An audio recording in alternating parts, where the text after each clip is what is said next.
12th. Today we are going to discuss preparatory examination 2024 economics paper 2. So if you check, the allocated time is 2 hours with 150 marks, and this paper consists of 14 pages. So if you still remember grade 12s, I always tell you that before you can actually jump onto answers, the first thing that we must do is to go through the given set of instructions.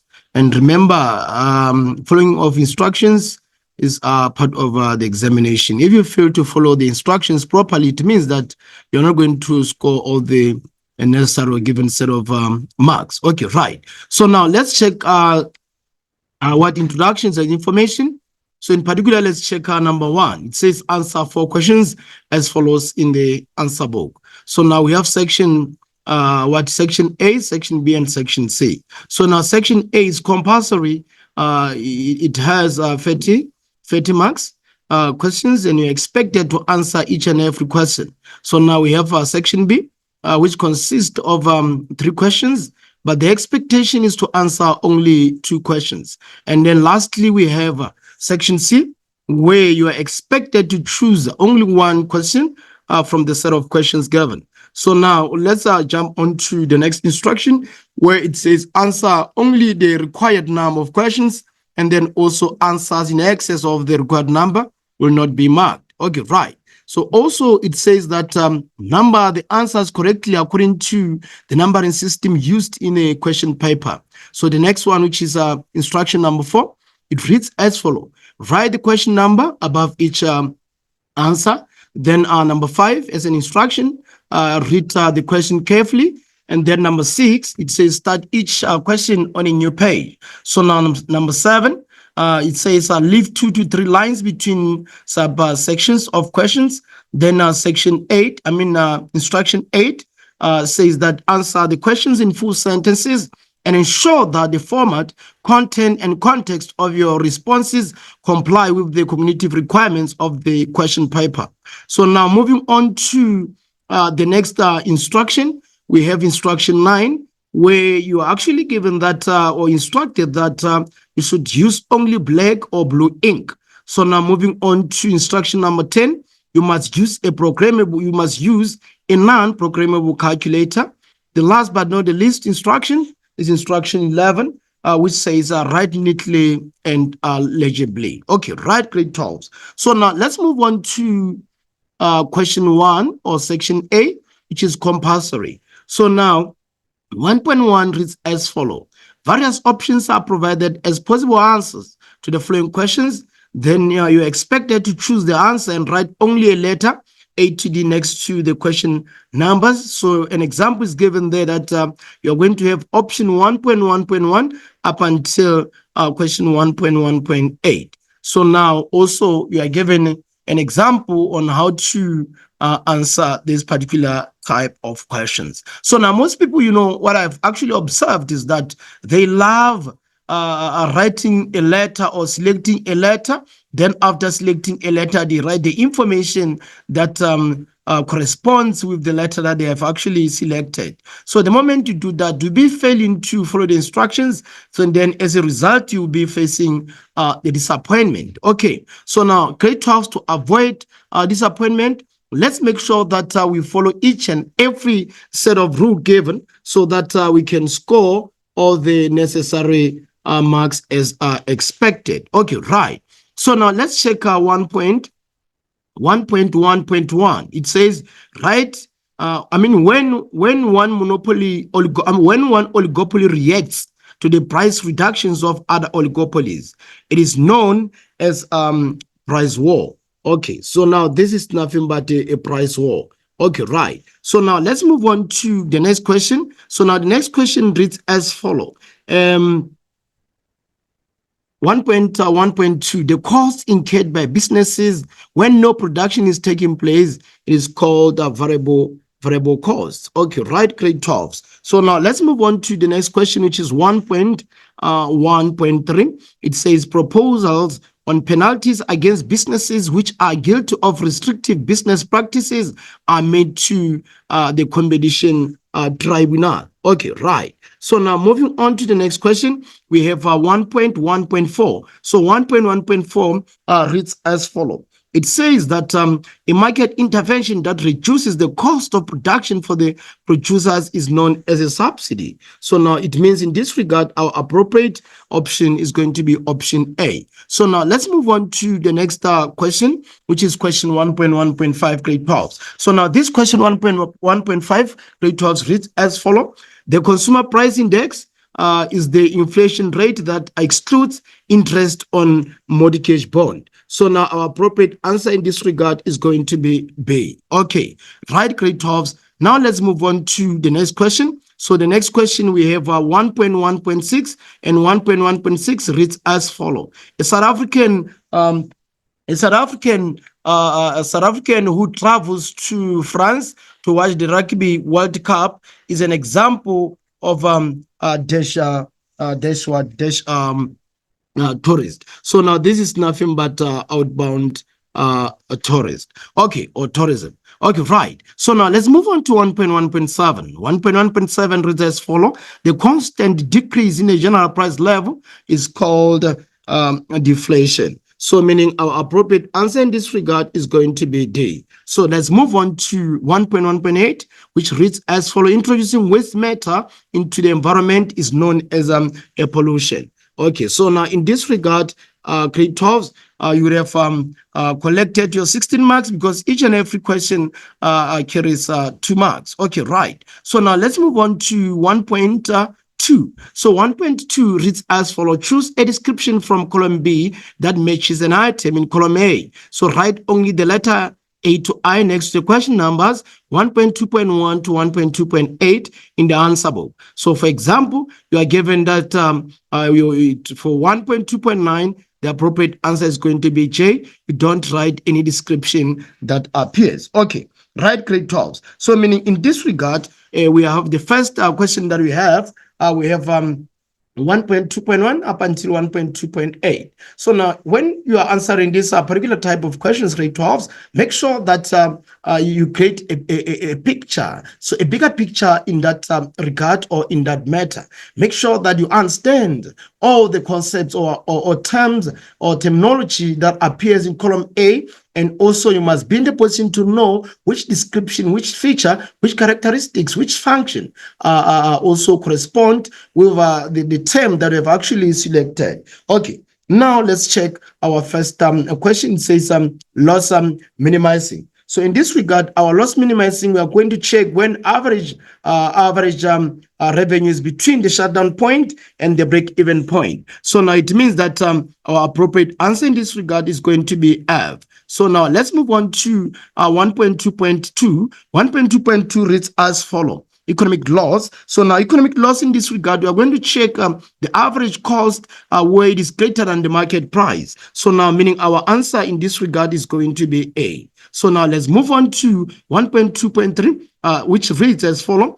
Production differentiation. So now our product differentiation is the differences may be actually imaginary, only the brand names are vary. So meaning in this regard, our appropriate answer is going to be E for this question. So E is our appropriate answer. So now let's check indexation. So indexation in this regard, you are going to check the adjustment for the effects of inflation, cost of living, or input prices over time. So it means our appropriate answer for this is going to be D. So now let's check the price ceiling. So now price ceiling is in line with 1.2.5, where it says that we check the highest amount at which goods and services can be sold. So in this regard, our appropriate answer is going to be H. Okay, right. So now let's move on to the next question, grade 12. We have question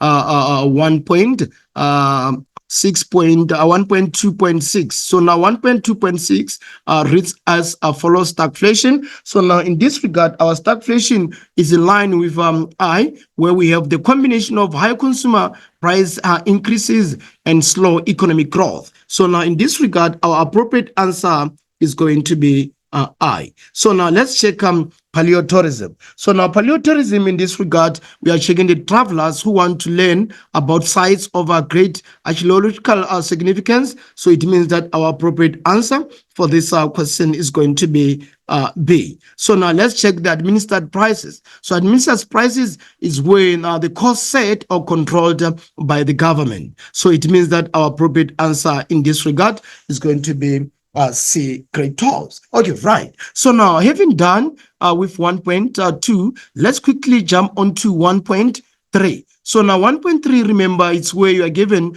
a set of statements, a set of functions, a set of features, but the expectation from you is to come up with one term that can best describe the given set of description or represent. Okay, so now let's check 1.3. It says, give one term for each of the following descriptions. Write only the letter next to the question numbers. So you're given an example. There's 1.3.1 to 1.3.6 in the answer book. So abbreviations, acronyms, and examples will not be accepted. So now let's check 1.3.1. It says a curve with a top elastic section and a bottom inelastic section. So now this curve, we call it a kinked curve, a kinked demand curve. This is kinked demand, kinked demand curve. So that is kinked demand curve. So now let's move on to 1.3.2. So 1.3.2, it reads as follow. The market price at which the quantity of goods supplied is equal to the quantity of goods demanded. So now in other sphere or in other discipline, they call it break-even point. But as under economics, we call it an equilibrium.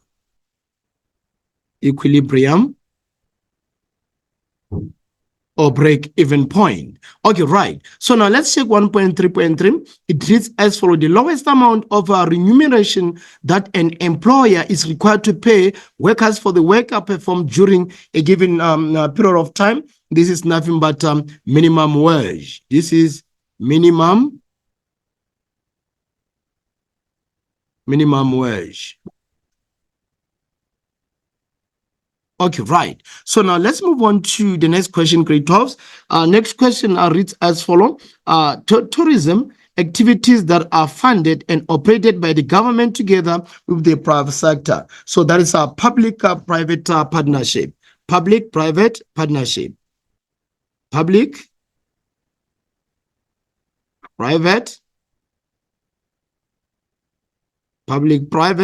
partnership.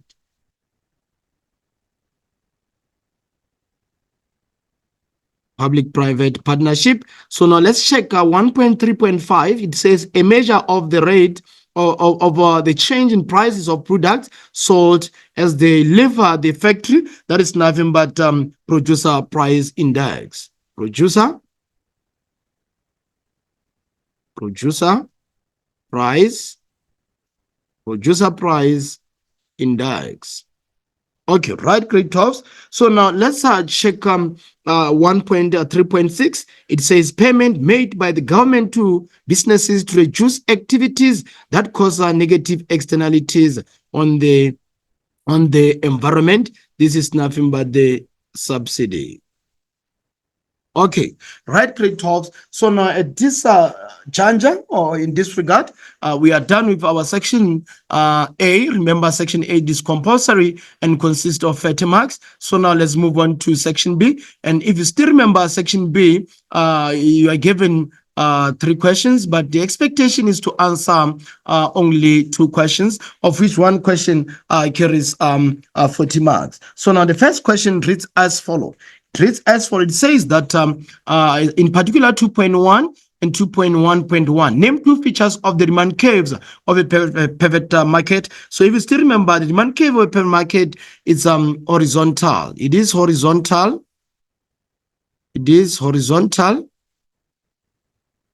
And also that's where we have our prices being equivalent to the demand also being equivalent to average revenues, also being equivalent to marginal revenues. Okay, right. So now let's move on to 2.1.2, it reads as follows. Why do producers or businesses prefer other market structures over perfect competition? This is the reason, because now in perfect markets, businesses normally have control over their own prices. We are saying that in perfect market businesses, in perfect market businesses,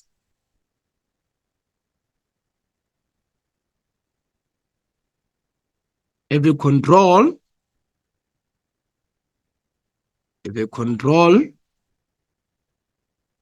over their own prices. They can set their own prices. So that is why you see, or you find most of the businesses, they prefer the imperfect market, because now the moment they operate under imperfect market, they can set their own prices. They can have control over their own prices, regardless of the extent of control, unlike when they are operating under perfect market. Remember, perfect market, no business sets its own price. They have to adapt to the prevailing market prices, because the moment they tempt with the price of goods and services, then in that regard they are going to be affected in a negative manner. Okay, right, grade 12. So now let's move on to the next question. So the next question reads as follows. Study the following text and answer the questions that follow. So it says, Sibanye CEO warns of platinum mining job losses as price premiums. So now, according to Sibanye CEO Noel Forman, closing some of the loss-making mining operations may be necessary to remain profitable and to save most of the mining jobs. So Sibanye has platinum mines in South Africa and employs about 85,000 workers. So while prices for platinum metals may recover, it is unlikely to save those mines that were only profitable during record high prices. Okay, right. So now let's check let's check 2.1. 2.1 reads as follows. Identify the cause for job losses at platinum mines according to the article. So now, according to the article, the most of the platinum mines, people lost their jobs because now there were higher prices for platinum metals. Higher prices due to higher prices for platinum metals. Okay, right. So now let's check 2.2.2. It says, name the type of cost that is used to determine the shutdown point of a business under perfect competition. So now, if we actually check our perfect competition, the behavior of the graph under perfect competition, we have the demand curve, which is equivalent to price. Then we also have our marginal cost, as well as our average cost. So now let's check what determines the shutdown point of a business under perfect competition. So the cost that is going to determine the shutdown point, it's our average cost, or sometimes you can also take into account average variable cost. But now our average cost is the one that is going to actually determine whether the business should remain in operation or it should actually step out of the market. Okay, right. So now, grade 12. Now let's check our 2.2.3. It says, briefly describe the term short run supply curve. So now, under perfect market, our supply curve is equivalent to the marginal cost. So now this marginal cost is also representing our supply curve. So now, when we talk of, so we are saying that this one, it is represented by our marginal cost, So now, if we actually check the short run, when we talk of the short run, we talk of a period. This is nothing but a period where one of the vectors of production, one of the vectors of production is fixed. One of the vectors of production is fixed. So it means in this regard, you may find that rent is fixed, or wages also they are fixed, or profits they are fixed, and also interest. You may find that it is fixed under this short run period. Okay. Now let's move on to 2.2.4. It says, how does the platinum price influence the shutdown decision of the platinum mines? So now let's check how is this possible. So now when you check, the cost of platinum extraction is very high as a result of higher prices of platinum metals. We are saying that the cost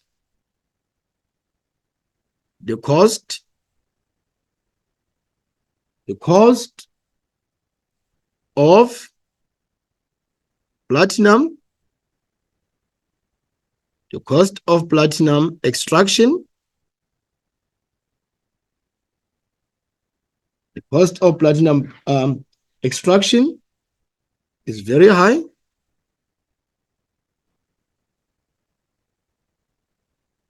As a result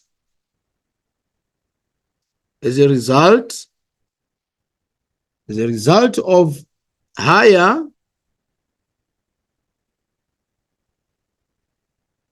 prices of platinum, as a result of higher prices of platinum metals.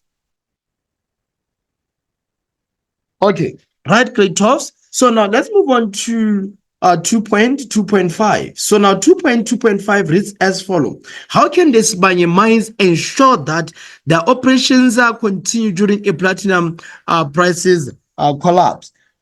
So what they must do, they must close down loss-making mining operation, also seeking for external help from other institutions, or temporarily laying off some mining workers. You're saying that closing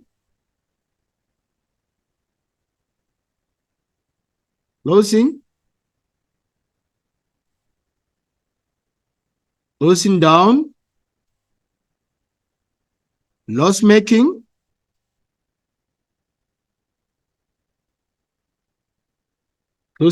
loss-making mining operations,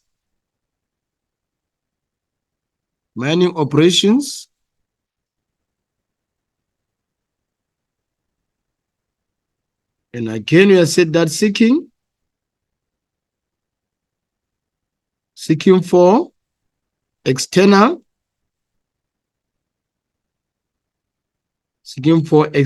help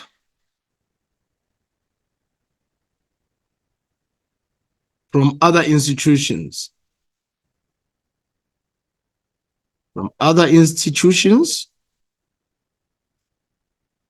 and also temporarily laying off some mining works or workers. Okay, great. 12. So now we're saying that the Sibanye mine should close down loss-making mining operations, and also they must seek for external help from other institutions, and also temporarily laying off some of the mining workers. Okay, right. So now let's move on to the next question, grade 12. So next question reads as follows. 2.3. So 2.3, study the graph below and answer the questions that follow. So now when you study the graph below, we see that we have production possibility curve, or production possibility frontier, or indifference. So now if you check them, we have what? We have 2.3.1. So 2.3.1 reads as follow. Write the productive inefficient point on the graph. So now one can actually ask, what is this production or productive inefficiency? When you talk of productive inefficiency, it's when resources are not used appropriately to produce the maximum number of goods at lowest cost and best quality. I'll come again, grade 12s. We're saying that productive inefficiency is when resources are not used appropriately to produce the maximum number of goods and services at lowest cost and best quality. Okay, right. So now the question says, in particular 2.3.1, identify the productive inefficiency point on the graph above. So now the productive inefficiency point in this regard is going to be A. Okay, right. So now name one cause of productive inefficiency. Productive inefficiency can be what can be caused by also incompetency,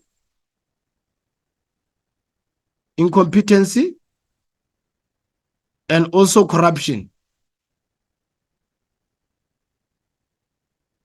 Okay.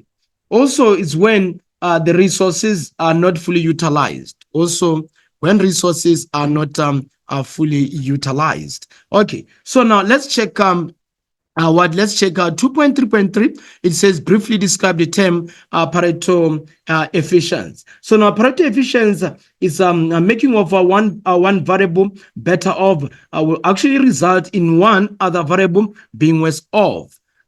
It says that making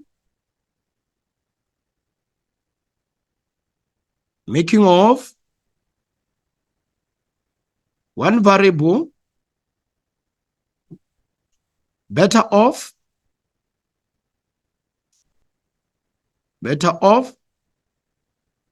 results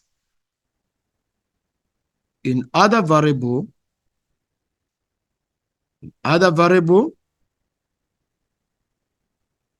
was off.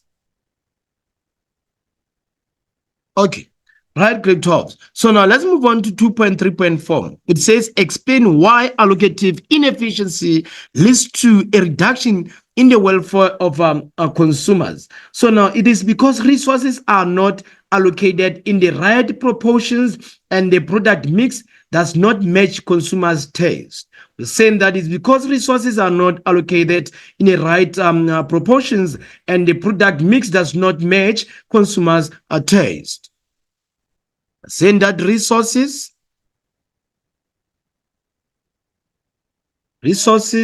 are not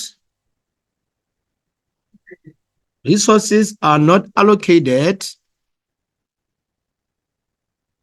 Resources are not allocated in the right proportions. And the product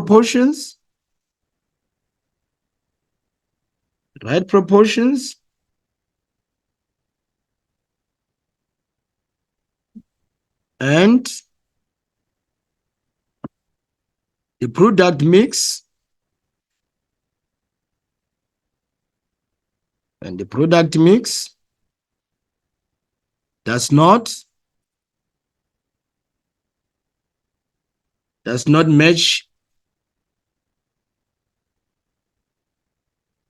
does not match consumers' tastes. Saying that this is the case when resources are not allocated in a right proportions and the product mix does not match consumers' taste. Okay, right, grade 12. So now let's move on to the next question. The next question we have 2.3.5, which reads as follows. What is the impact of productive inefficiency on the cost and the competitiveness of a business? So now what is actually going to happen is that there will be a higher cost of production and also there will be lack of competitiveness due to poor quality of goods and services. We are saying that there will be high costs of production,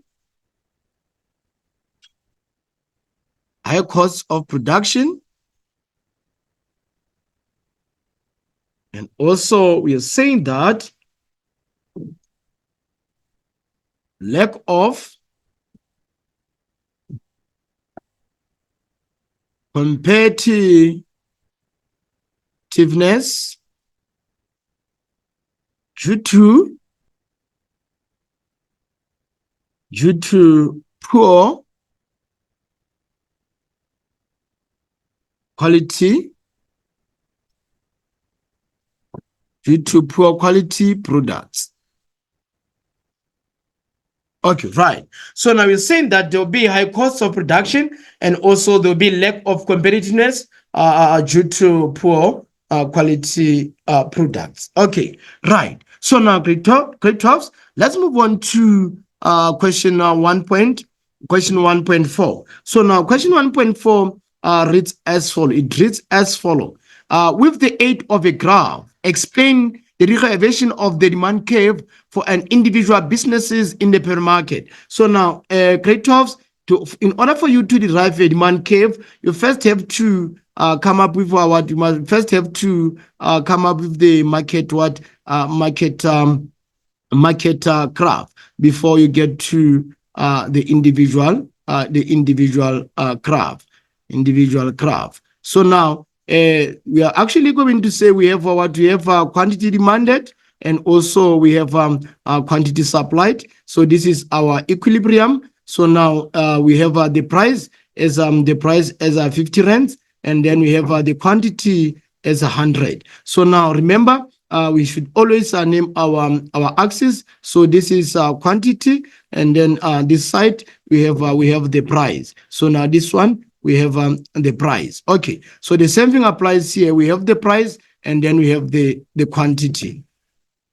So now this is how best we derive our individual demand curve. So now remember, this demand curve is horizontal. This is where we have demand curve being equivalent to price, being equivalent to average revenue, being equivalent to marginal revenue. So now in this regard, we are going to have our supplier curves. So now this is S, and then this is S1, then this is S0, then this is S2. So here we are going to have a quantity 2. I mean equilibrium 2. So here we are going to have equilibrium 0. So here we are going to have equilibrium 1. So now this is going to be 300. And then here we are going to have 200. And then here we are going to have 100. So now this is how best we can actually derive our demand curve. So now here we are saying that the market price, we are saying that here the market price is fixed at 50 rands as it is shown in the graph above. We are saying that the market price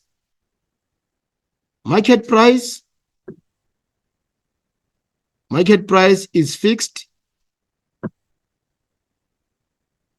at 50 rands as shown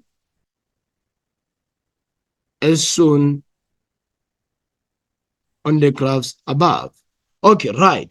And also we are saying that the individual producer cannot influence the market price by changing quantity supplied. We're saying that individual producer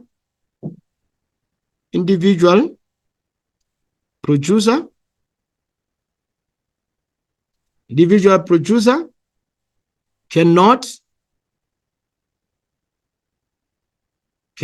influence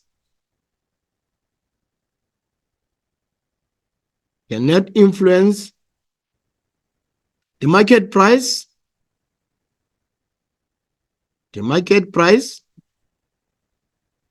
cannot influence the market price by changing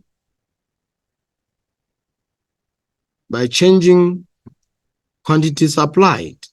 So now also we are saying that the individual producer cannot charge a price above or below the market price, as he will lose his customers or do not make any profit at all, because he's going to be very cheap as compared to other firms. He's saying that the individual producer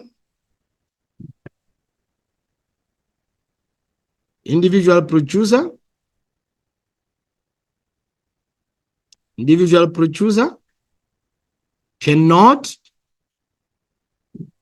charge a price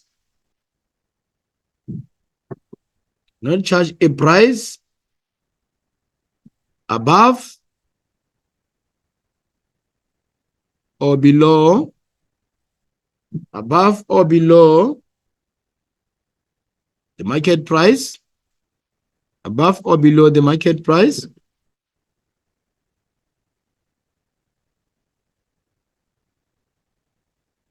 above or below the market price, as he will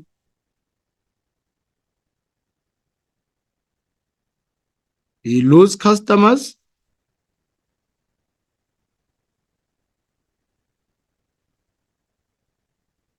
or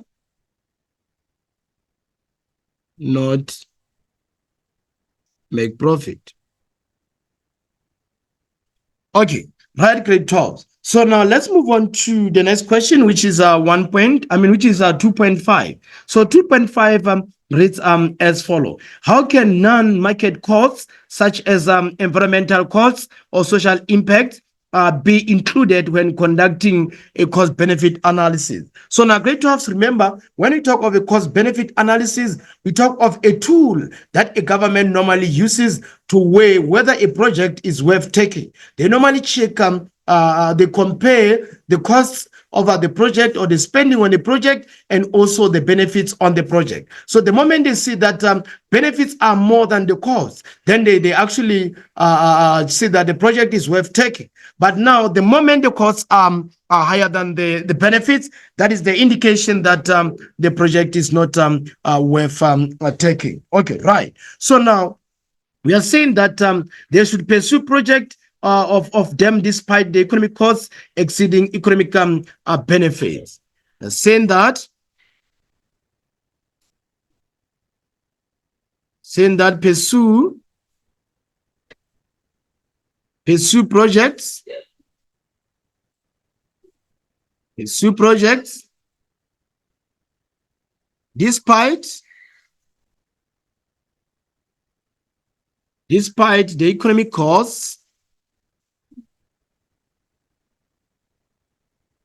despite the economic costs exceed economic benefits.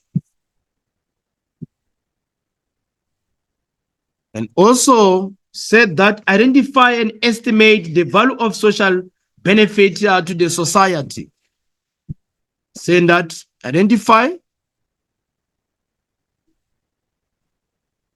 and estimate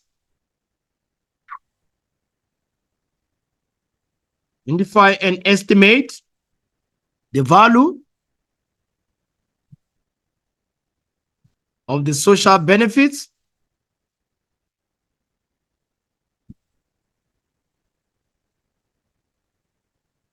to the society.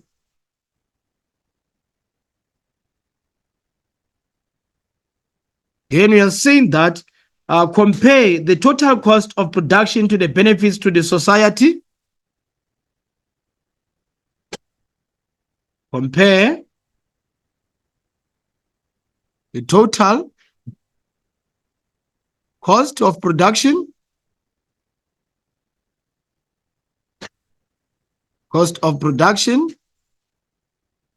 to the benefits to the society.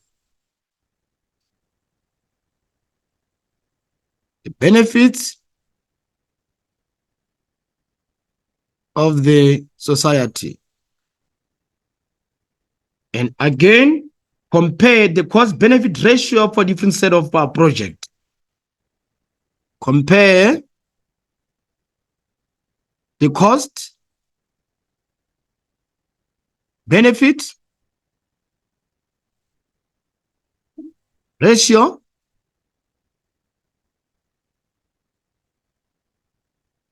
for different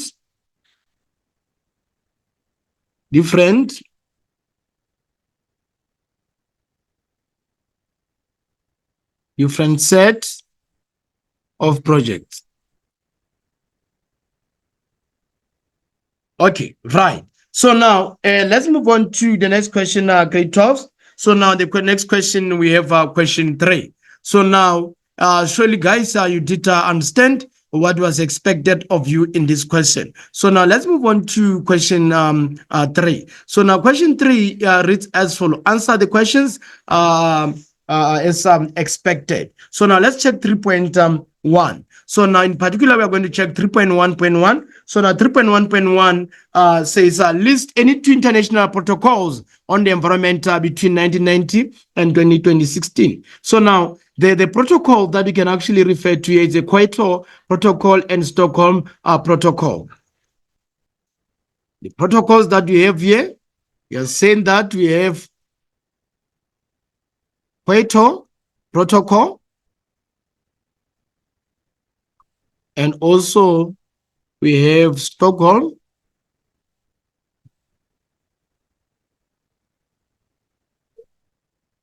Protocol.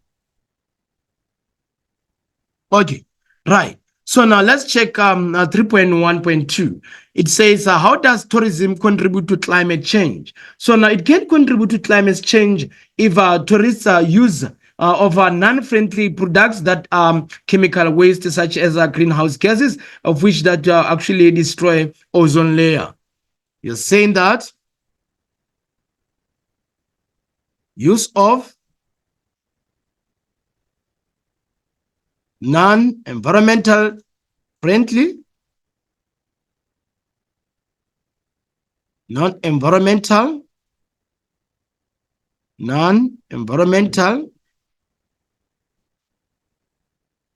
friendly products that are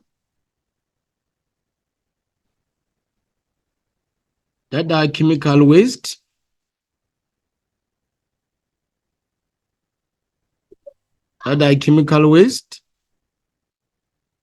such as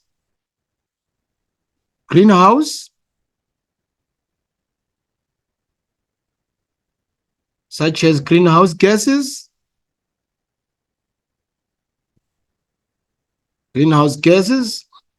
that destroy ozone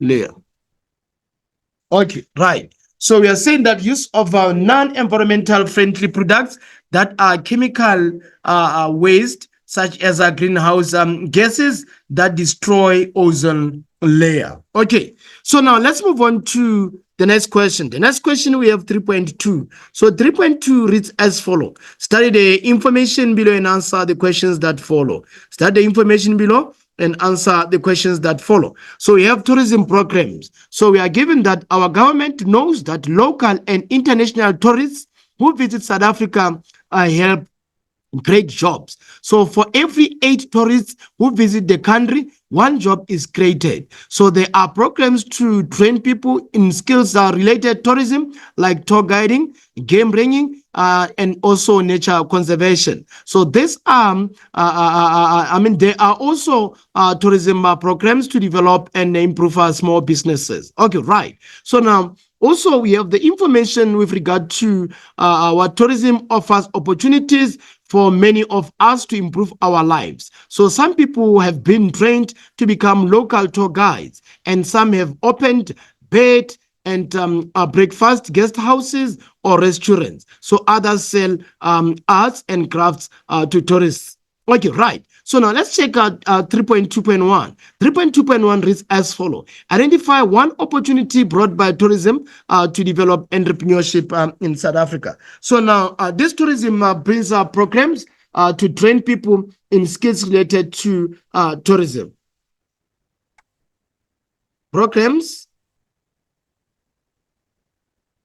cost of programs to train people in skills related tourism.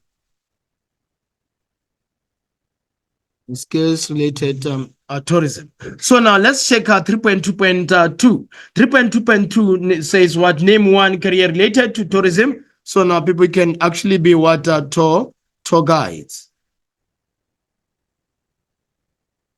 Okay, right. So now let's move on to 3.2.3. It says briefly describe the term transit tourism. So now in this regard, transit tourism is in line with transport such as taxi services, tours, trips, airport, and other transfers. So now we are saying that this is nothing but transport such as taxi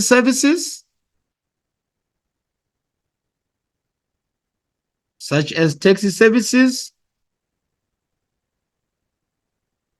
tours, airport, and other transfers. Okay, right. So now let's check 3.2.4. It says, how is tourism marketed internationally by South Africa? So now South Africa actually can market its tourism site by offering high-class hotels, guest houses, and bed and breakfast establishment. So we are saying that this is actually being done by offering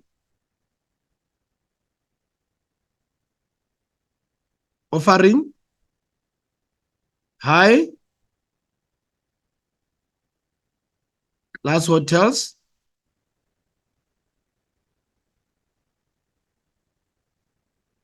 guest houses, guest houses,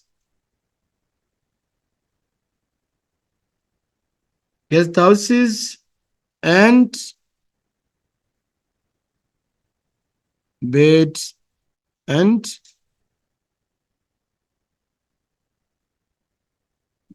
breakfast establishment.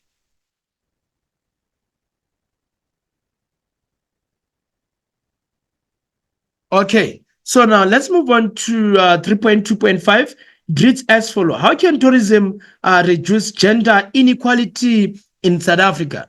So now this can actually work towards our favor when offering a diverse range of businesses such as florists, art galleries, hair salons, beauty parlors, craft shops, as to address the issue of tourism, and also by giving a chance to all the genders to offer our tour operation services to the tourists. You've seen that? Offering a diverse range of businesses,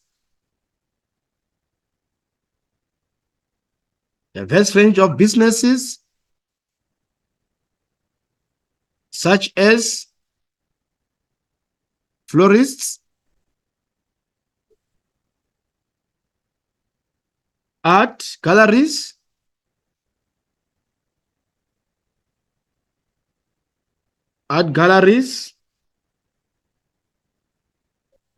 hair salon,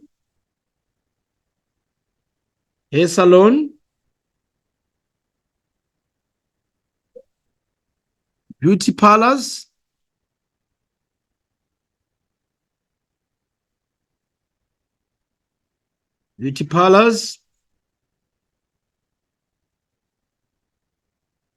and craft shops.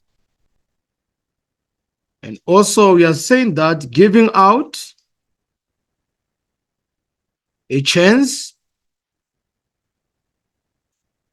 to all the gender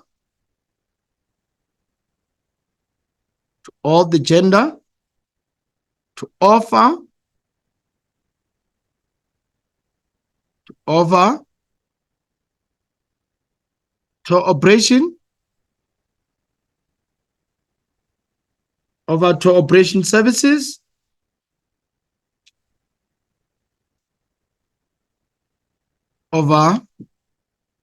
tour operation services, the tourists.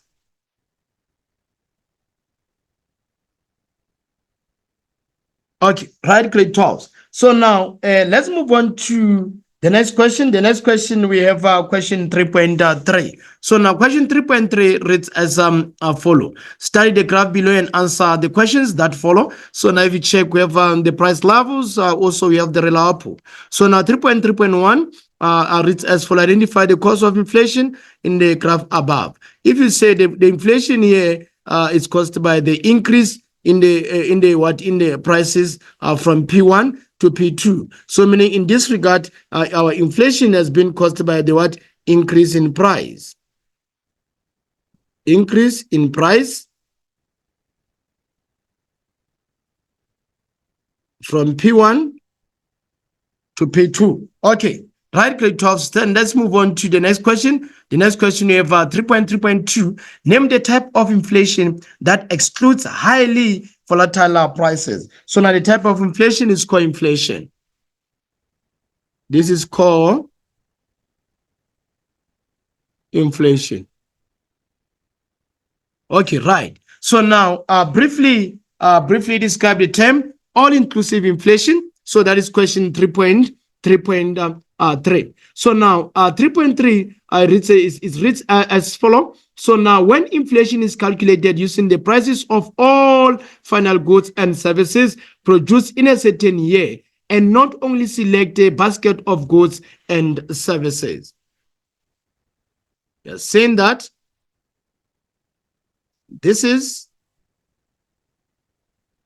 when inflation is calculated,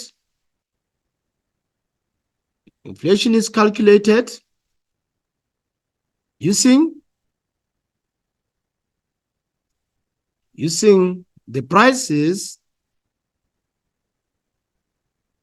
the prices of all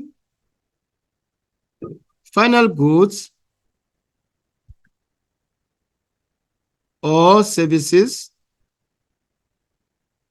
produced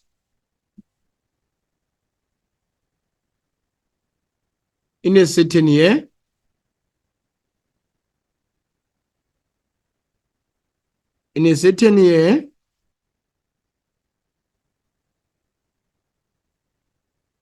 not only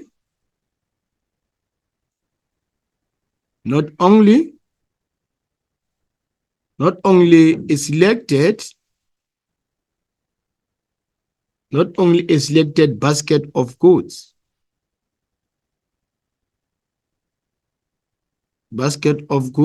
or services.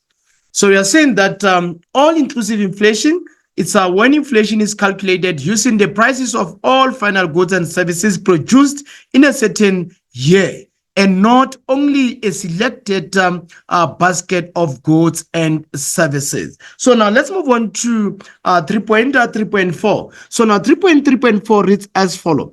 Describe the effect of inflation on industrial unrest. So now this will result in increasing the cost of production for industries. This will result in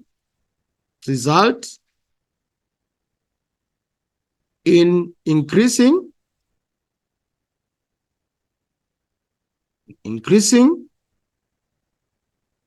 the cost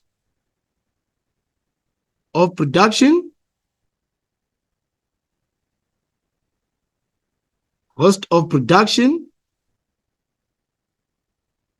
for industries.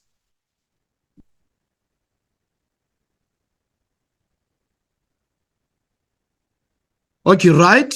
Great tops. Then let's move on to 3.3.5. Explain the effect of inflationary expectation on producers. So now there will be high production cost, and also there will be low output levels of goods and services produced. Saying that there will be high production costs,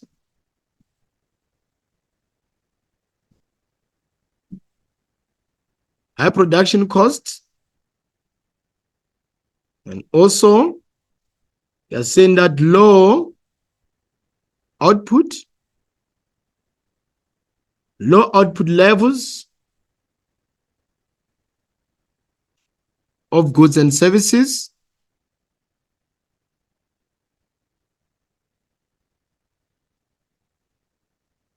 produced.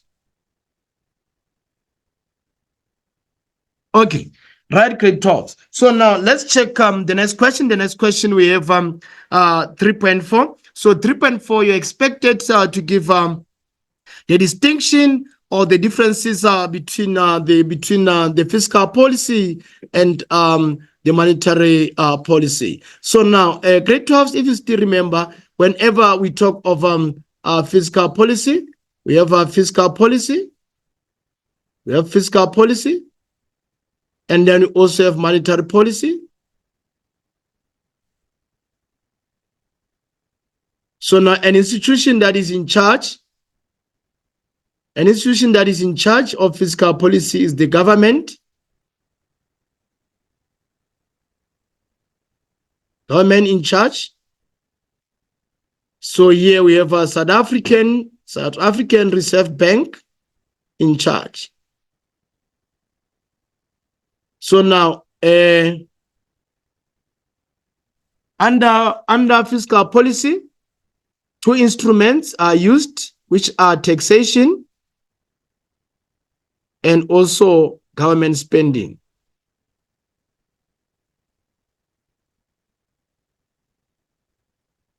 Government spending. So now, under monetary policy, we have interest rate.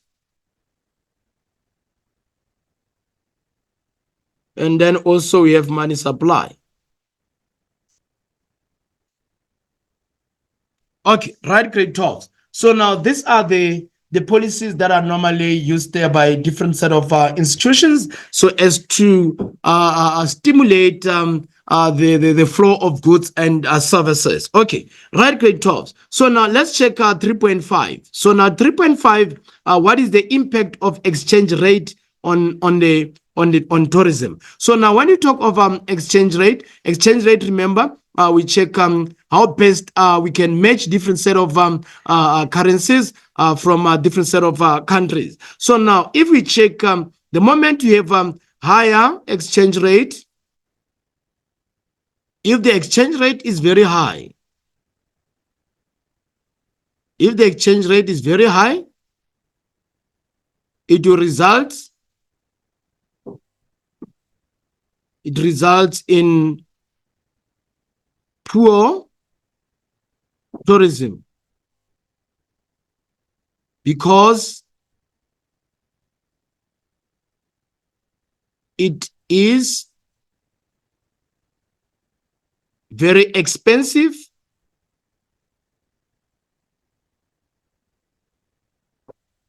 to spend on goods and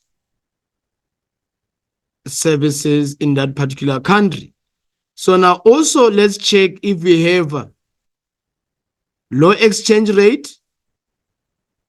So now this one, it means that here we are going to have less tourism or less tourists. So the moment we have low exchange rate, then this will result in good tourism, because it is cheap to spend on goods and services in that country.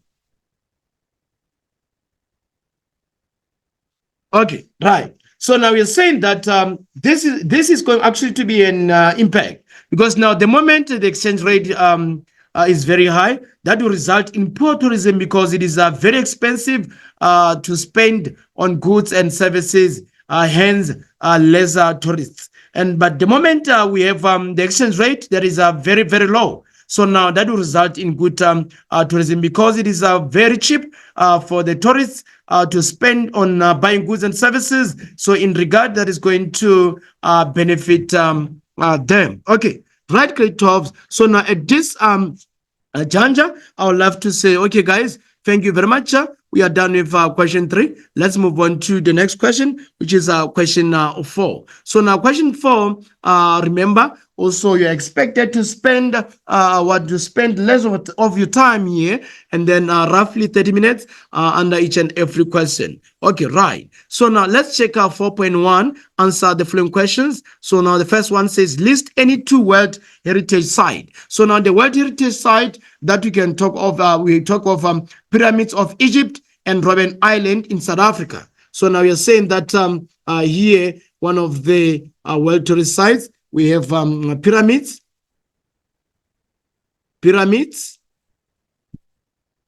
of Egypt, and then you also have Robben Island,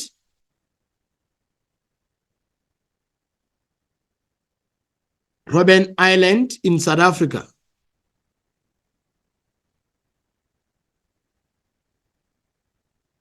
Okay, right. So now let's move on to 4.1.2.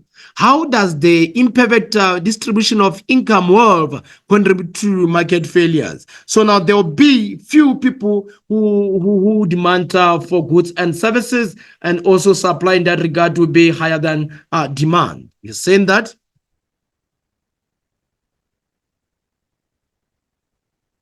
There will be fewer people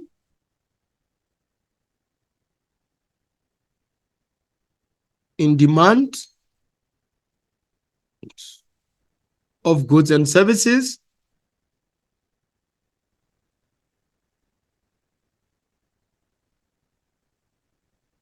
hence more supply,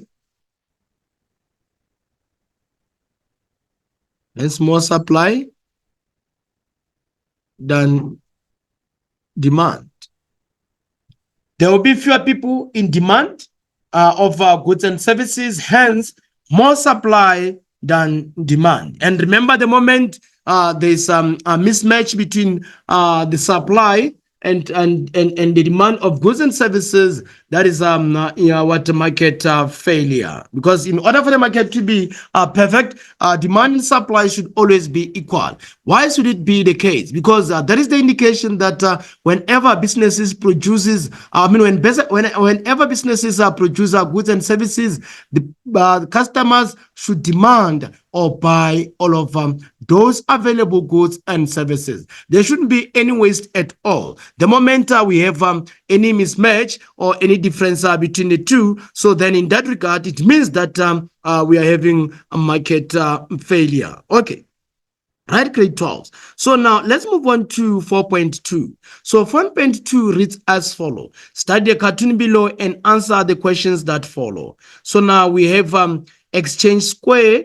We also have Johannesburg Stock Exchange. So Labant Africa received approval to fast track the implementation of various cannabis-related products. High finance. Okay, right. So now let's check out 4.2.1. 4.2.1 reads as follows. Identify the institution in the cartoon that closely resembles a paper market. Because of this word identify, you are expected to pick your answer from the given set of the scenario. So in this regard, it is going to be Johannesburg Security Exchange. Okay, right, grade 12. So now let's move on to the next question. The next question reads as follows. Name one type of tax that may be levied on cannabis-related products. So now it's going to be syntax or exercise tax. Okay, so now let's check 4.2.3. It says briefly describe the term market regulations. So now when you talk of market regulations, is when the government sets rules and regulation in terms of demand and supply of goods and services. You're saying that this is when the government sets rules and regulations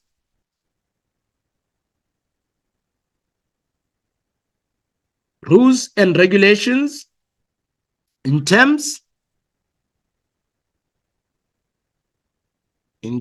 of demand, terms of demand and supply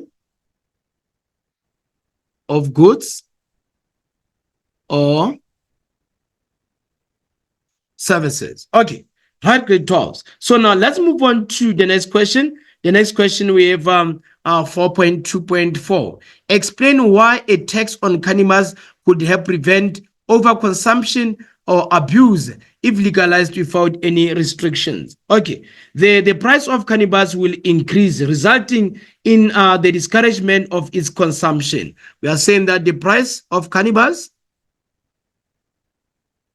the price of cannabis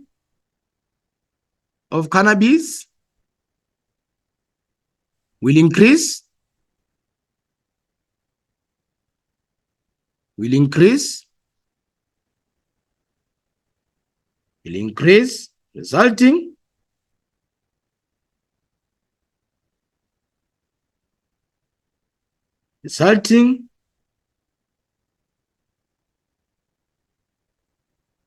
resulting in the discouragement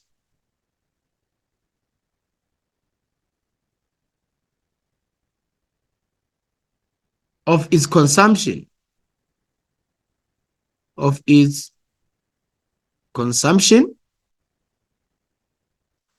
Okay, we are saying that the prices of cannabis will increase, resulting in the discouragement of its consumption. Okay, right. So now, grade 12, so let's move on to question 4.2.3. So now 4.2.3 reads as follows.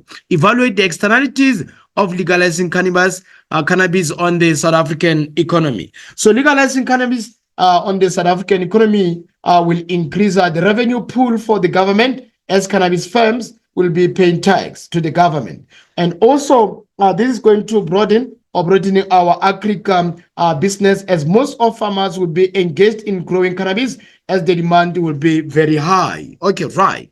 You're saying that legalizing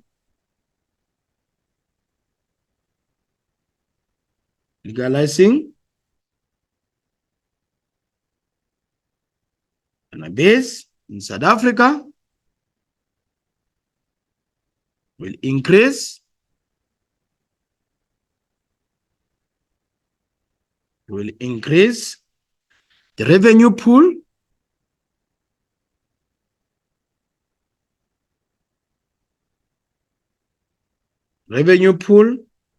for the government,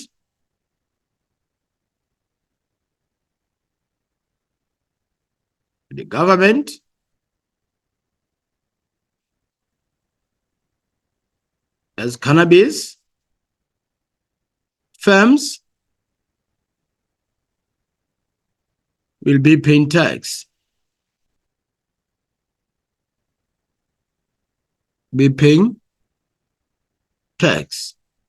You're also saying that broadening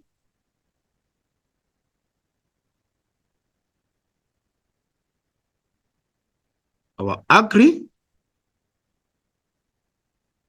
business, as most farmers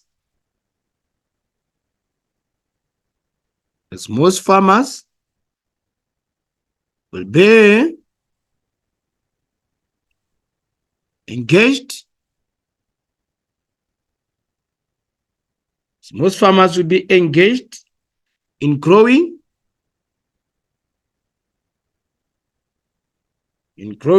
cannabis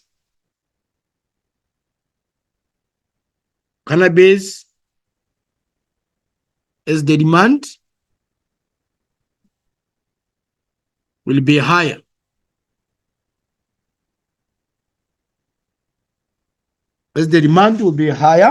So we are saying that broadening our agribusiness, as most farmers will be engaged in growing cannabis, as the demand will be very higher. Okay, right.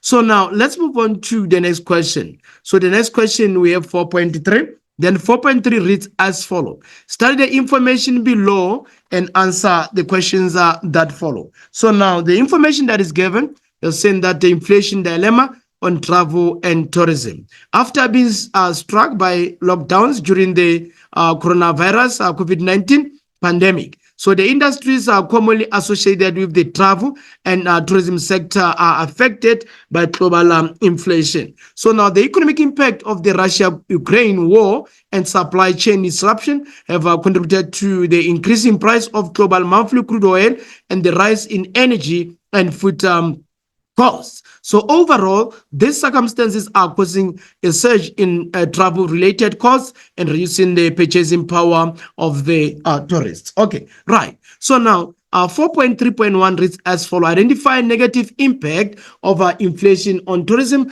from the extract above. So now this is nothing but high travel-related costs. High travel-related costs. High travel related costs. Okay, right. So now 4.3.2 reads as follow. Name one other causes for the decrease in tourism other than inflation. So now it is what it is lockdown or restrictions on traveling, and also what also raising the purchasing power. So now here we are saying that another one we have lockdown. So now lockdown also it did put restrictions on businesses. Okay, right. Briefly describe the term cultural diversity. So now cultural diversity in this regard, it is the traditions or architecture, rituals, music, and artwork of different cultural groups. Saying that this is nothing but traditional,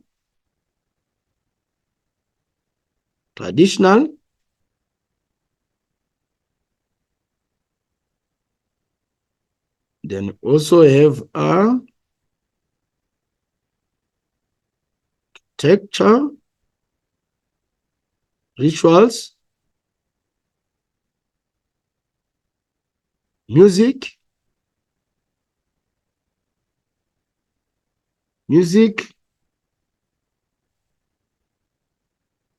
and artwork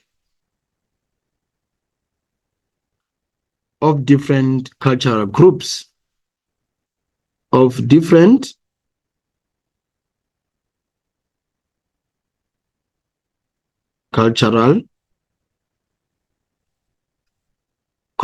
Okay, so now let's check 4.3.4.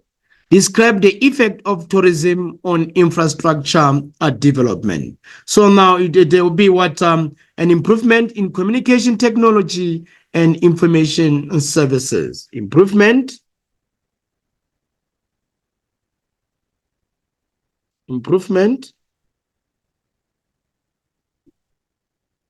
in communication technology,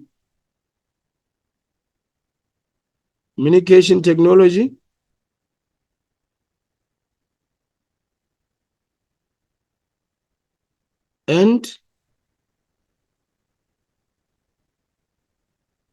information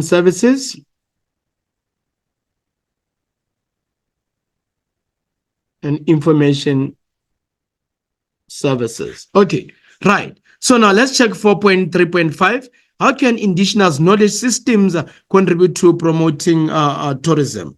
Okay, by focusing more on healthcare, food preparation, education, natural resource management, and other activities.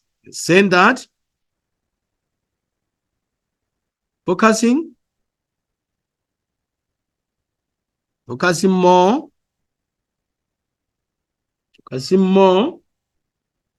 on healthcare,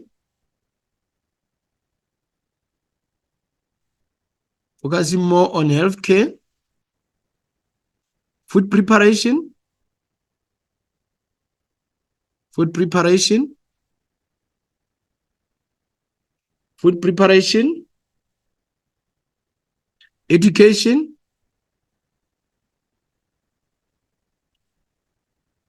education, natural resource,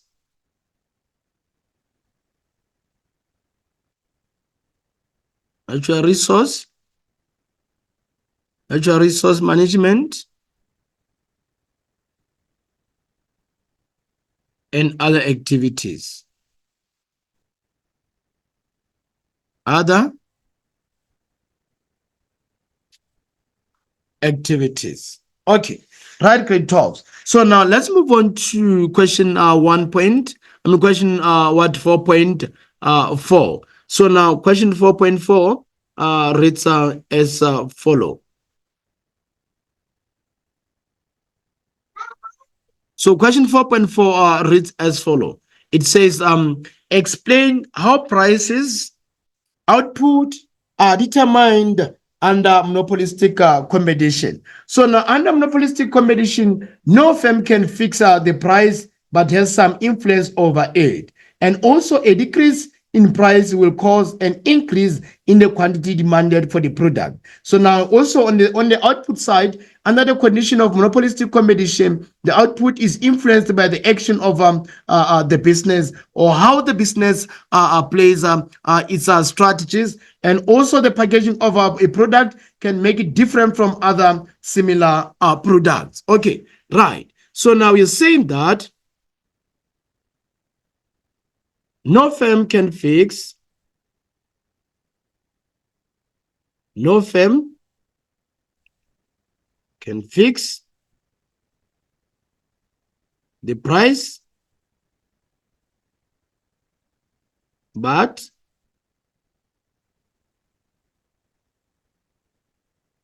has some influence over it. And also, we're saying that a decrease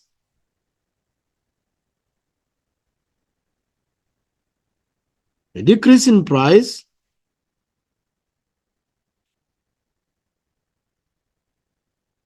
will cause an increase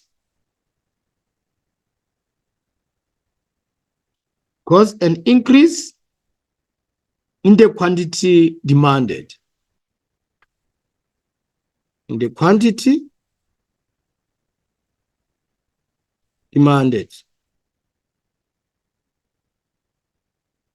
And also we're saying that the packaging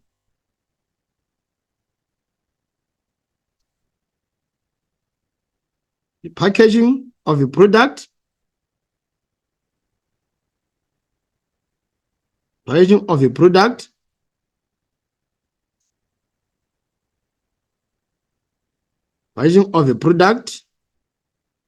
can make it different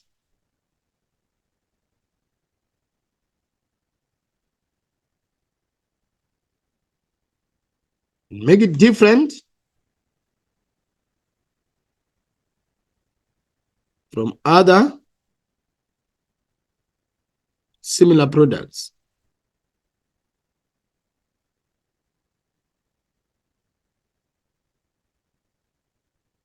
Also, we are saying that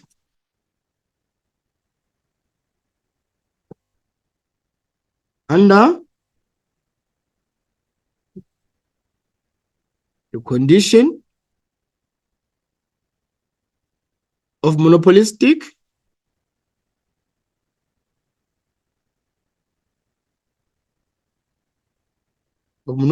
competition,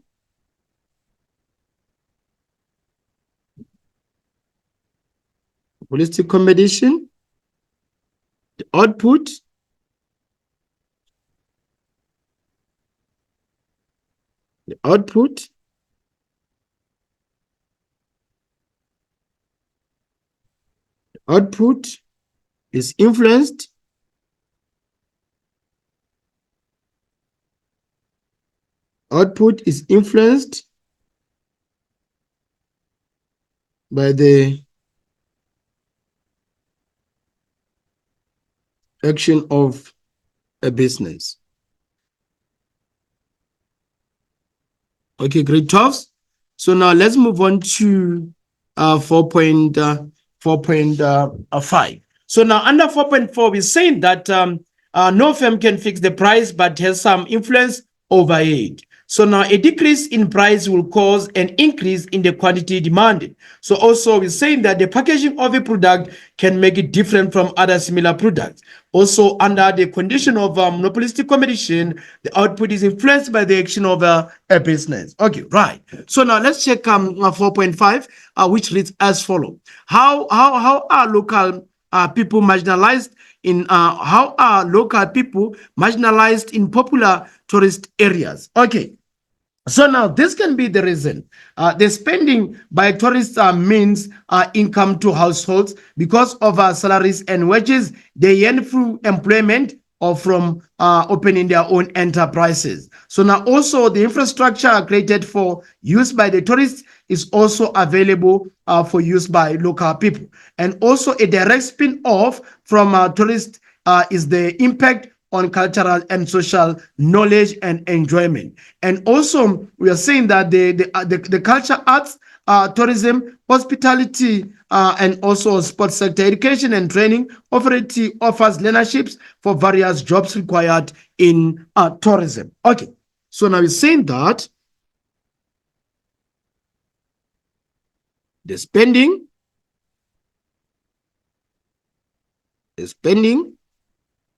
by tourists means income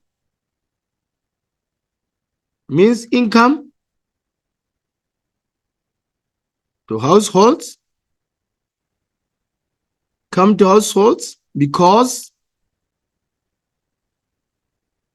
of salaries,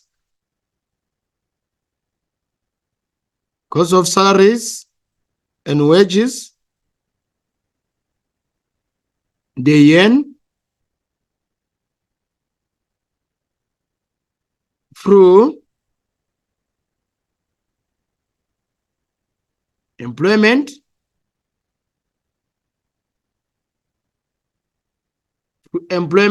or from own enterprises.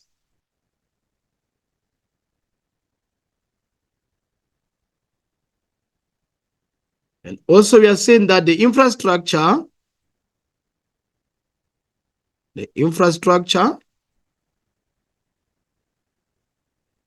created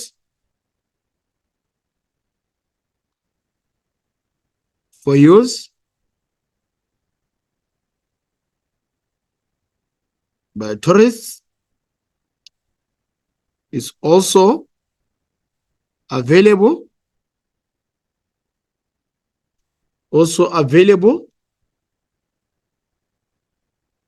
for use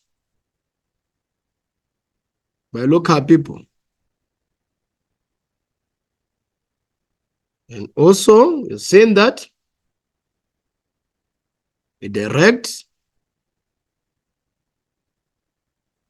spin-off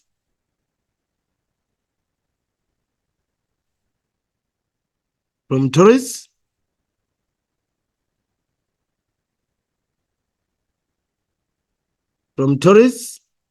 is the impact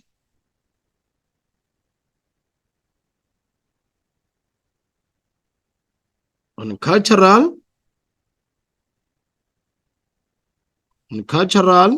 and social knowledge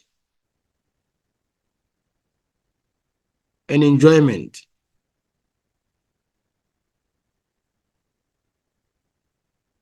And also we said that the culture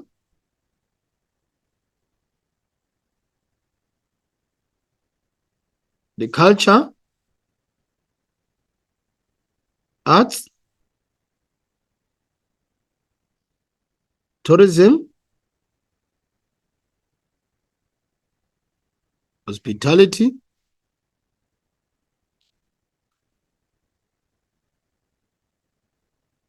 and sports sector, education,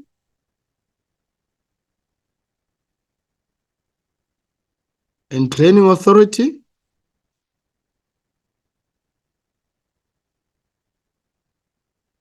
Training Authority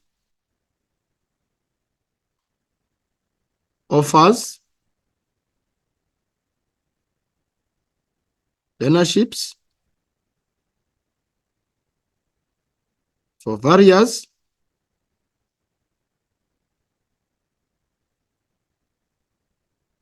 jobs required in tourism.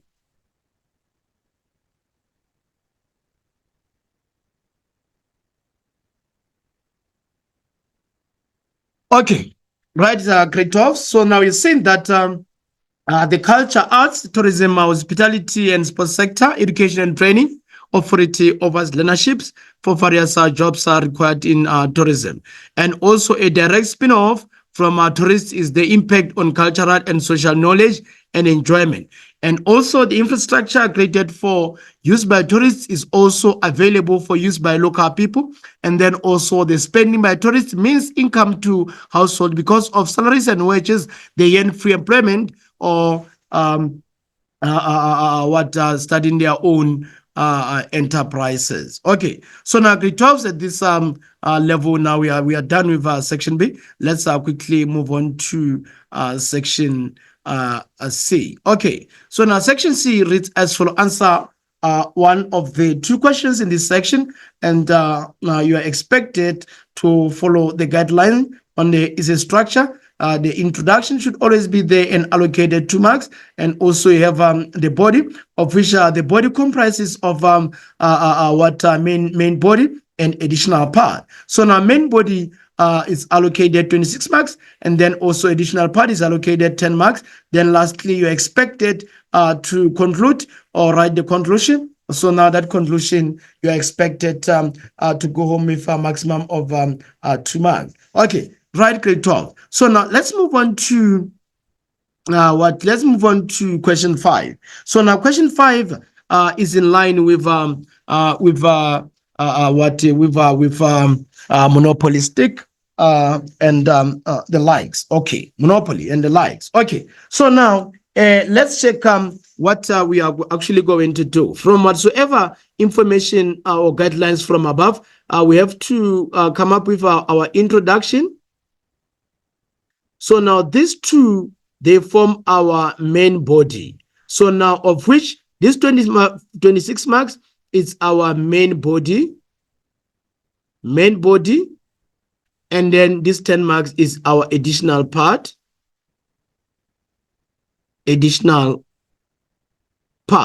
So now after that, you're expected to write your conclusion. Okay, right. So now grade 12, let's check how best we can answer question 5. So now question 5 reads as follows.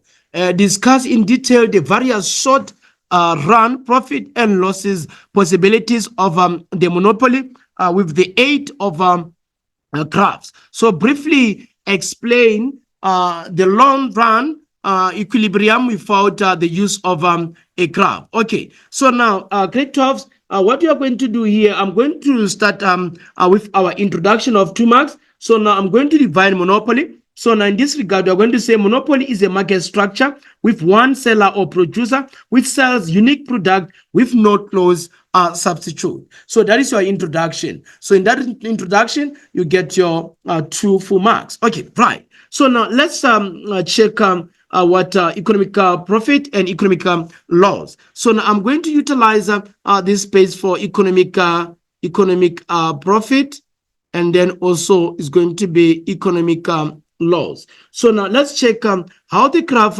appears under economic profit, and also how this graph appears under economic loss. Okay, right. So now under economic profit, this is how our graphs are going to appear. So we are going to have our marginal revenue. This is our marginal revenue, and then this is going to be our average revenue. So now we are going to have our marginal cost. So now this is our marginal cost. So now this is our marginal cost. So then we are going to have the average cost. So this is our average cost. Okay, right. So now here let's check what best we can do. So now here we are going to have what we are going to have, say we have 10 rand here, and then also here we are going to have sort of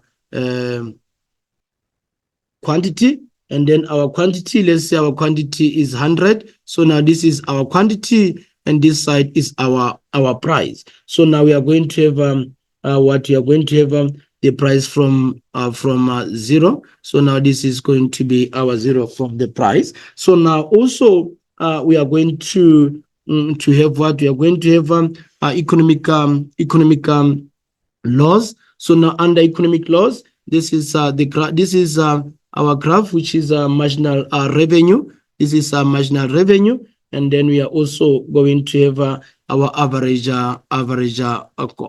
revenue. This is our average revenue. So now here we are going to have our own marginal cost. So now then here we are going to have our average cost. Okay, so now here we are going to have 10 to 15. We're going to have here we have 15, and then here we are going to have 10 rand. Okay, so now this is how we actually have our graphs. So now if quantity, here's quantity, here's the price. Okay, right. So now I'm going to start explaining the one for economic profit. I'm going to start with the economic profit. So now economic profit, if the average revenue exceeds the average cost, or if our total revenue is greater than our total cost, then the firm will make an economic profit. So also when the average curve is above the average, when the average revenue curve is above the average cost curve, then it is an economic profit that is going to be collected. Okay, right. So now also we are saying that the economic profit is indicated by the shaded area. So now let's shade this one as our economic profit. So now also this one is going to be our economic laws. Okay. So now let's move on to economic laws. Economic laws, we are saying that some people argue that because the monopolist is the only supplier, it will always make an economic profit. However, his profitability depends on the demand for the product as well as the cost of production. So now also the monopolist can actually produce at a level of output where average revenues are too slow or too low, or where costs are too high. I will come again on this one, saying that the monopolist can actually produce at a level of output where revenues are too low or where costs are too high. So now also if the average cost exceeds average revenue, or total cost is greater than total revenue, the firm will be making an economic loss. Also, when the average curve is above the average, when the average cost curve is above the average revenue curve, then economic loss will be made. Okay, right. So now the economic loss is indicated by the shaded area on the graph. Okay. So now let's check our additional part. So now our additional part of 10 marks, it says, why does the monopoly market structure often lead to inefficiency? Why does the monopoly market structure often lead to inefficiency market? So now under monopoly market structure, remember this is one man in the business. It's a one-man show. Doesn't have any competition. He's the one who can influence even the prices. He's the one who can control the prices. So in that regard, you may find that he charges higher prices more than expected. So in return, the consumers or buyers of goods and services are going to be negatively affected or negatively impacted. So now that is why in most cases, when it comes to the wastage of resources under monopoly, it is too much, because also they exploit consumers, because they know very well that consumers don't have any option to go and buy the product or any option to go and get or receive the service. They only definitely depend from them. That is why you find that they exploit them, and in return you find that there's an inefficiency taking place. Okay. So now let's check question 6. So now question 6, in the same manner, you have to come up with your introduction. This is our introduction, and then you are going to have the conclusion. And remember, introduction, it carries 2 marks, and also our conclusion carries 2 marks. So meaning in this regard, you're going to give the introduction, then on your body, and then you are going to have this on your body. This is the body. So now in your body, you're going to have a main body. So now this main body, you are going to have the subheadings biodiversity, chemical waste, climate change, indigenous knowledge. And then also these 10 marks question is your additional part. Okay, right. So now let's check grade 12 how best we can attempt question 6. So now when we attempt question 6, remember you should always write your introduction. So now in this regard, your introduction will read as follows. Environmental sustainability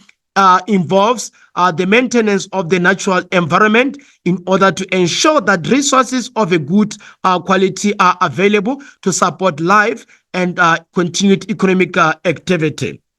Okay, right. So now let's go to biodiversity. So now biodiversity, if species become extinct, then this cannot be reversed. Also, modern techniques such as gene transplants can limit the loss of species. Also, the Convention of International Trade in Endangered Species compels many policies to deal with the species losses. Okay, so now biological diversity includes 2 related elements.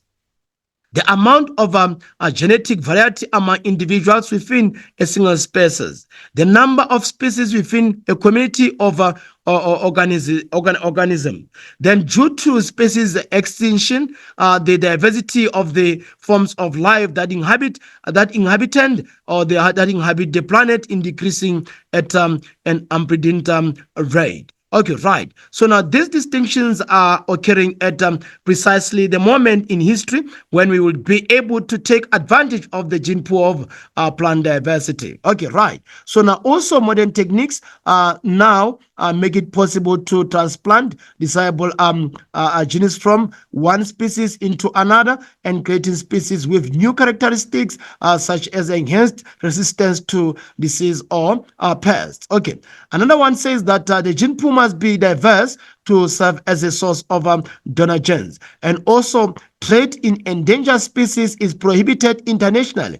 Also, control is executed through the use of permits and quotas to regulate trade in certain species that might become endangered. Okay, right. So now let's check our chemical waste. So now we are saying that chemical waste is toxic because it causes immediate or delayed death. So it has a negative effect on living beings and can cause infertility or death. Also, chemical waste need to be carefully managed to ensure it does not zip into the groundwater. So the Stockholm Protocol is a United Nations agreement to limit chemical waste. So now also the United Nations Framework Convention on Climate Control aims to reduce the greenhouse gases in the atmosphere. So in normal concentrations, most chemicals are not toxic, but the others are toxic by design as specified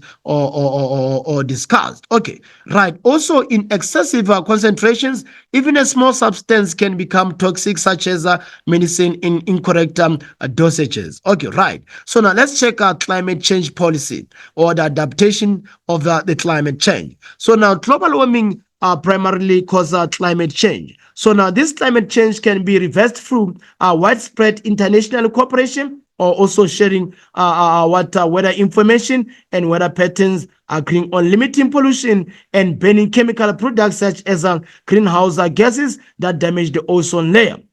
Okay, right. So now the Kyoto Protocol of 1997 is an international agreement to limit the production of greenhouse gases. So now climate change has enormously economic and social consequences. So now the impact of climate change includes changes in sea temperatures, weather patterns, land uses, animal life, disease zones such as malaria, natural disasters, and the likes. Okay, right. So now the United Nations Framework Convention on Climate Change recognizes the problems posed by climate change. So now also it says an ultimate objective of stabilizing greenhouse gases concentrations in the atmosphere at a level that will prevent dangerous human-induced interference with the climate system. Also, it was based on voluntary reduction of carbon dioxide levels. A lack of success led to the signing of the Kyoto Protocol in 1997, in which the 180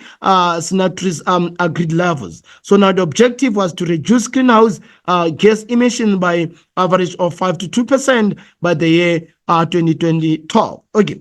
So this was not achieved, and the Kyoto Protocol agreement was not renewed at a COP of 17 in Devon in 2011. Okay, right, great talk. So now, also we are saying that the countries must submit plans for reducing greenhouse gas emission and provide updates on progress in meeting their targets. So an international system of trading in carbon emissions will be initiated.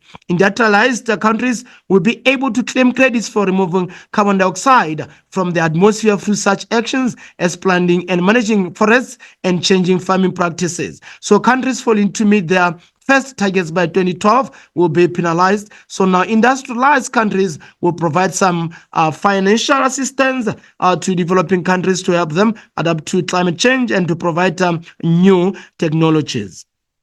So now let's check indigenous knowledge. So now indigenous knowledge refers to the knowledge used by indigenous people to make a living in a particular environment. So traditionally, such people use organic methods and natural resources, using this to sustain the environment in both wise and essential. It also gives programs legitimacy and credibility in the eyes of the local people and the outside world. So local capacity building among indigenous people is a crucial aspect of sustaining the environment. So capacity building means that indigenous people learn more of the natural beyond the traditional lifestyle and experience. So if these aspects are blended with indigenous knowledge, it can provide a powerful basis from which alternative ways of managing resources can be developed. So however, care should be taken that indigenous knowledge is not overwhelmed and lost forever. Okay, so now let's check our additional part.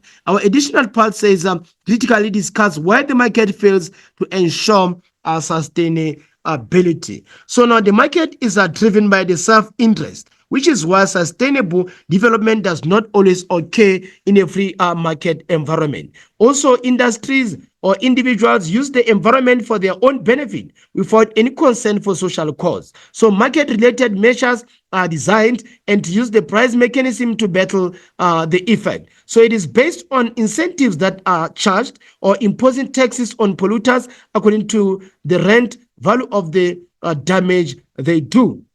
So, okay, right. So now the examples are fuel and vehicle taxes or green taxes, recycling congestion charges. So this influence what it does influence emission permits such as tradable emission permits, and then also these permits allow the polluters to release a specific number of the tons of the pollutant. Okay, right, great talks. So now also in this regard, we are saying that the government issues only a limited number of permits consistent with the desired level of emission. So now at this level, we are done with our additional part. Then let's check the conclusion. In a free market, this is our conclusion. In a free market, sustainability is achieved only if prices are increased because they are scarce, but the social costs and benefits to society must also be considered. Okay, right, great talks. At this juncture, I would love to say thank you very much. Surely you did enjoy a lesson. Shalom. Let's meet again in future. May God bless you all.